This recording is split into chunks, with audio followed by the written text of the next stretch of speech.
मो हस्तर अच्छी आपण मैंने देखु दर्शक बंधु यही पुस्तक मु आज साबित करी जे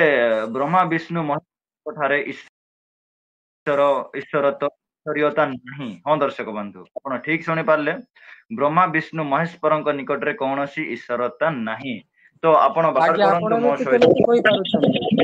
एमिति केमिति कोइ पारुछन्ते हिंदू धर्म रे ब्रह्मा विष्णु महेश्वर को ସେମାନେ पूजा करूछन्ते। मु निज ठारू कहि थान्ते ताहेले ताहा भूल हेइ थान्ता किंतु शास्त्र जहा कहूछि मु कहूछि because I am student of comparative religion. मु तमाम शास्त्र को अध्ययन करी आसीछि। शास्त्र कोन कहूछि मते भलो भाबरे जणा तो सेइ शास्त्र कोन कहूछि मु आपण माननक सम्मुख रे बखाणुछि। हां दर्शक बंधु आपण पाई परिबे श्रीमद् एटा एक्चुअली महाभागवत पुराण ए पुराण को देवी भागवत बोली मध्य कहंती देवी पुराण बोली मध्य कहंती। तो ए देवी पुराण रो प्रथम अंश रे प्रथम अध्याय रे चैप्टर नंबर 9 रे तार श्लोक नंबर 30 रे कि तुई अछि एई पर विषय उल्लेख जोथिरे लेखा 30 एंड 37 एटा रे एक भाव अछि म आपण मानन को सम्मुख रे रखुछि। इसलिए शिवादि देवों स्वयं की ईश्वरता नहीं है। दर्शक बंधु एठार आपण देखंतु शिव ए तमाम देवी देवता मानकर निजर कौनसी ईश्वरता नहीं निजर कौनसी ईश्वरता नहीं किंतु बाइबल कहूचे Colossian chapter number 2 verse number 9 रे ईश्वर जीशु ख्रीष्टଙ୍କ ठारे संपूर्ण देहबंथ होइके वास कले किंतु शास्त्र कहूची हिंदू शास्त्र कहूची जे ब्रह्मा विष्णु महेश्वरଙ୍କ ठारे कौनसी निजर ईश्वरत्व नहीं कौनसी प्रकार निज पाखरे ईश्वरत्व नहीं। तो से माने जदि ईश्वरत्व नहीं तो यह मध्य प्रूव हैला जे ब्रह्मा विष्णु ईश्वर नुहंती एन जो माने तांको पूजा आराधना करूछंती से मानकर पूजा से मानकर शरण से मानकर भक्ति व्यर्थ अटे। आपण कहबा को चाहिए जेपी भाई टिप्पणी आपणଙ୍କ ठाରୁ सुनिबा को चाहे।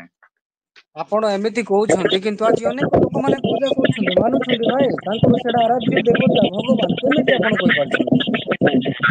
शास्त्र रे कहा जाइछि ए कथा मु कहूनी जहा भाई जहा लोक करूछन्ते ताहा बड़ विषय नुहे किंतु जहा शास्त्र कहूछि ताहा आपण माननकु पालन करबा निहाती दरकार बिकॉज हिंदू धर्म रो हिंदू लॉ होछि पुराण शास्त्र ताहा मानिबा दरकार। कारण एठारे आपणकर कहूछि शिव ए तमाम देवी देवता मानकर आपणा कोनोसी ईश्वरत्व नाही। ओके केमिति कहंतु हमको शास्त्र अनुसार कहबे कारण हमरो कथाबार्ता हमरो विश्वास हमरो स्पीच कौन से धर्म को जे प्रकार आघात न जदि हम शास्त्र रिगार्डिंग कहले हिंदू मान को तांकर सेडा धर्म शास्त्र पढ़ो तो शास्त्र अनुसार ही जदि कहबे निहाती निहाती तार आंसर ए पुस्तक ही दउछि तार आंसर महाभागवत पुराण ही दउछि। आपण पाई पारिए प्रथम अंश रे प्रथम अध्याय रे पेज नंबर 13 रे एठारे किछि यूं ही अछि। प्रथम आपण माननको सम्मुख रिसाइट कला पर आपण माननको सम्मुख रे मु एक्सप्लेन करिवि। एठारे किछि अछि जिनके आराधना करके स्वयं ब्रह्मा जी इस जगत के सृजन करता हुए अर्थात जहां को आराधना करी ब्रह्मा जी जगत सृजन कर पूजा आराधना करू तो सेही जहां को मध्य से पूजा आराधना करुथिले ताहांको द्वारा ही से सृजन करता हेछंती निज ठारो नुहे। बाइबल कहूची जीशु ख्रीष्ट परमेश्वर बोली वाक्य रे लेखा अछि आद्य रे वाक्य थिले वाक्य ईश्वरଙ୍କ संगे थिले सेही वाक्य ही ईश्वर थिले एंड वाक्य कहूची वर्ड बिकेम फ्लेश वाक्य ही मनुष्य रूप धारण करके जगत पृष्ठ को आसिले।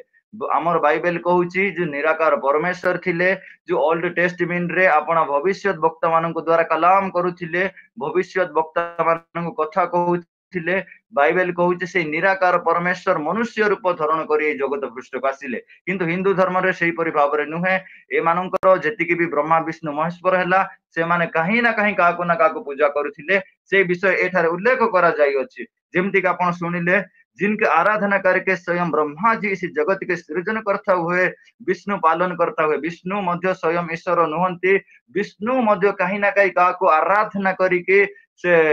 पालन करता हेले तथा शिव संहार करने वाला हुए। कौन दर्शक बंधु एई आयात कहूची एई श्लोका कहूची जो ब्रह्मा विष्णु महेश्वर थिले ए माने जनंगु पूजा आराधना करिकी से माने एई पदवी गुडा को हासिल करिसंती तो आई होप आपणकर आंसर पाइथिबे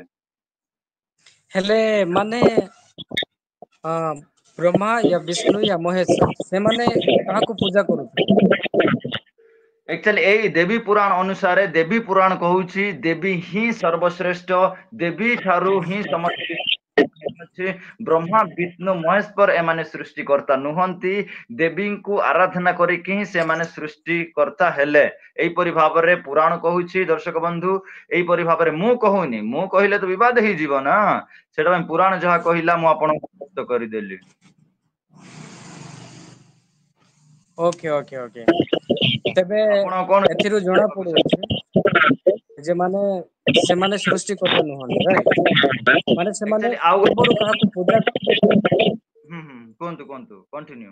पूर्वरे से माने काहाको पूजा करूथे तापर ताको पदवी दिया जाउछि हां हां पूर्वरु से माने जनंगु पूजा करूथिले जनंगु पूजा करूथिबा हेतु से देवी से माने किछि शक्ति